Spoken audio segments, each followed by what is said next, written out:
Okay, we're going to get started pretty soon. But if you want to go ahead and add anything to the Padlet, feel free to continue working on that. And ask questions at any time in the chat. Because if I can't answer them during my presentation, I'll make sure to email you or get back to you some way. So today I want to present a curriculum I've created that is going to allow you to guide your students into an investigation of how can we change Stone Mountain Park so it affirms Black lives and the principles of restorative justice. And I'm actually going to go ahead and drop the entire curriculum in the chat. So you have that to look over as I'm speaking through the history if you're already familiar with the history. And then you can look through documents. But if you aren't familiar with the history, I'm going to provide you with a 15-minute overview of what Stone Mountain Park is. And why it needs to change. So for a lot of Atlantans, if you ask them, maybe the majority, they would consider Stone Mountain Park a great recreational place to go, escape kind of from urban life. But the state bought it in 1956 and then completed the unfinished carving in order to show its opposition to expanding civil rights and ensuring the civil rights of Black Americans, particularly Georgians. And they designed the park to celebrate the Confederacy. The carving itself is 9 stories tall, and it's of 3 men of the Confederacy, the president, and 2 of the commanders that, of course, led to the death of millions of men to defend slavery. Framing the 9-story carving is a large lawn and a reflection pool. On each side of the reflection pool is a courtyard that suggests that the Confederacy fought to show sacrifice for its values and to show valor. Then each state that seceded, and Kentucky and Missouri that had large guerrilla forces that fought for the Confederate States of America, has a terrace filled with information about battles, about men who defended enslavement, yet nowhere in what they call Memorial Lawn do they mention the cause of the Civil War being slavery. Then every single person who wants to hike up the mountain, which is extremely popular, has to pass 4 Confederate flags, including the battle flag, which are flown with the American flag. This was built and donated by the Daughters of the Confederacy. The terrace is actually built out of stones from a Confederate veterans home. And finally, all of the roads are either named after Jefferson Davis, the president of the Confederacy, or various men who fought for the Confederacy. Then we have different experiences that you can go on in the park. One is called Historic Square. It was originally called Stone Acres Plantation, then an antebellum plantation.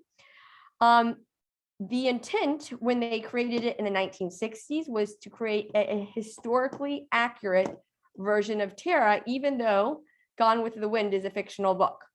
They collected antebellum structures from across Georgia that were on sale in the 60s. They dragged them to Stone Mountain Park. They collected them together and they tried to remodel them to make them look like Tara from Gone with the Wind, which is a very lost cause manifesto from the 1930s. And the author is from Atlanta.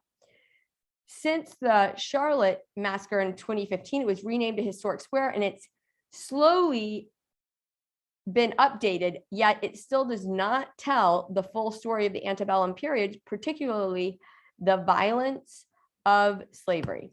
And finally, all of the other structures that were built by the state in the 60s are meant to resemble and evoke the myth that the antebellum period, with this era of peace and prosperity, with the white plantations homes.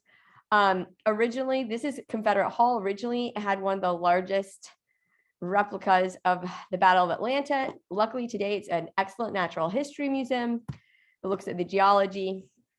And then we have the laser show. Started in 1983, resumed this summer. It celebrates America. It celebrates Rosa Parks, Martin Luther King, and it also celebrates Robert E. Lee, Jefferson Davis, and Stonewall Jackson. So extremely problematic. So what does this have to do with Black Lives Matter this upcoming week, where we are going to push our students to become activists? Well, the lost cause myth, and there are 4 principles in the lost cause myth, and Stone Mountain embodies what I've laid out as the first 3. The lost cause myth has allowed white elites to legitimate the oppression of Black Americans. The lost cause myth is this idea that's not based on any historical documentation, that's not heavily, that's not created during the war at least. And it is this idea that the South is more moral than the South, that the South outperformed the North in the Civil War, but they lost because they did not resort to the brutality of the North, and that enslavement in the antebellum South was a moral Christian institution. And finally, and the Reconstruction Report of Standards across the United States emphasizes this, that Reconstruction was not this period of expansion of civil rights. Rather, it was a period of oppression of white Americans, and the KKK saved Americans from it. Well, I know that our history of Reconstruction is not that bad today. It came from this lost cause. But excuse me. Excuse me. Oh, okay. And so if you look at Confederate monuments and Stone Mountain in particular, you'll notice that when there was a large number of Confederate monuments built, those are periods where Black Americans' 14th Amendment, their equal right, and their 15th Amendment, their right to vote, was systematically and legally taken away. So all of the red dots, this is created by the Southern Poverty Law Center, all the red dots are Confederate monuments not on courthouses. Blue are Confederate monuments at courthouse grounds. Green are schools. And you can see with the rise of Jim Crow after Plessy versus Ferguson and the rise of disenfranchisement, of course, we have Atlanta's disenfranchisement and Atlanta race massacre. Georgia's disenfranchisement, excuse me. You have this huge outpouring of Confederate monuments, and Stone Mountain has 2 periods of carving. The first carving effort happens at the exact same time, and it involves the same people as the resurgence of the Klan. And the second carving, which involves the state buying it as part of the white resistance to Brown v. Board. So unfortunately, the lost cause continues to drive people to believe in other myths. So the people who believe in the lost cause myth are more likely to believe in the myths that affect us today. For example, in the spring of 2021, Georgia passed a law that disenfranchises many Georgians, and 100% of the voting legislators who supported the law, which is called the Election Integrity Act, ironically, that were present in the assembly during 2019 also voted to strengthen our law that protects Confederate monuments. Additionally, one of the board members of the Stone Mountain Memorial Association that runs the park was the attorney who defended Donald Trump in his lawsuit against Georgia's Secretary of State for stealing the election from him. So as I said before, there's a law in existence that protects all Confederate monuments in Georgia on public and private lands, and specifically, it protects Stone Mountain. This is the section that protects Stone Mountain and names it to a memorial to the heroes. And we have this law because this was the compromise that lawmakers had to come to get rid of the battle flag that Georgia also adopted to symbolize our resistance to Brown v. Board of Education. So I'm going to present a DBQ that you can use to transform your students into social justice warriors who redesign or push the people in power to redesign the largest Confederate monument in the world. And what's so exciting about this project is it's real. Stone Mountain is at this critical period that it is time for it to change. And although people have been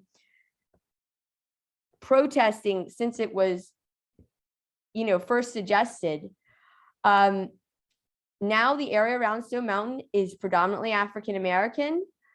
The current management company has pulled out, and that's a new management company is coming in, and it's become so dangerous because it is a mecca for white supremacy groups. They've had to close the park 2.5 times, and there's a lot of pressure to reform it. This is the latest time they closed the park. And in response to this, the CEO of Georgia, which was also the first Black man to serve on the governing board of Stone Mountain, pointed out that the leadership of Stone Mountain Memorial Association, values protecting the carving ahead of protecting the safety of citizens, because when they closed the park, it spilled out onto the streets, and we had gun-toting, Confederate lovers with gun-toting anti-racist. So now that I've given you a brief overview, we're now going to do a mini DBQ investigation. And if you don't know what a DBQ is, it is a great way to simulate what historians do without taking the time that historians take for their craft. And so the DBQ process, very briefly, is you want students to understand the period. Make sure students understand the history relevant to your topic. And I've provided in the curriculum an abbreviated timeline. You'll probably need to abbreviate more if you have middle school students, and you might want to add more if you are doing it maybe for upper level AP students or IB students. You want students to identify the question of investigation and understand the terminology. So in this, you'd want them to understand principles of restorative justice and what Black lives, affirmation of Black lives mean. You want them to analyze documents. And today we're going to do as a group 4, but I've provided you a DBQ with 8 and a DBQ with 16. I've also provided you with a thematic sort of primary and secondary documents so you can create your own. And then students are going to determine relevant evidence for whatever their prompt is, in this case, redesigning Stone Mountain, and develop arguments for their answer. And then they're going to present in some format. The traditional format is, of course, the essay. But what I've equipped you with is 4 choices that range from a social media post, an artistic post, a presentation to the Stone Mountain Memorial Association, which is the governing board, or a letter to one of the people who has power over the park. So now we're going to break into breakout groups. And before we do, I'm going to put the link to a 4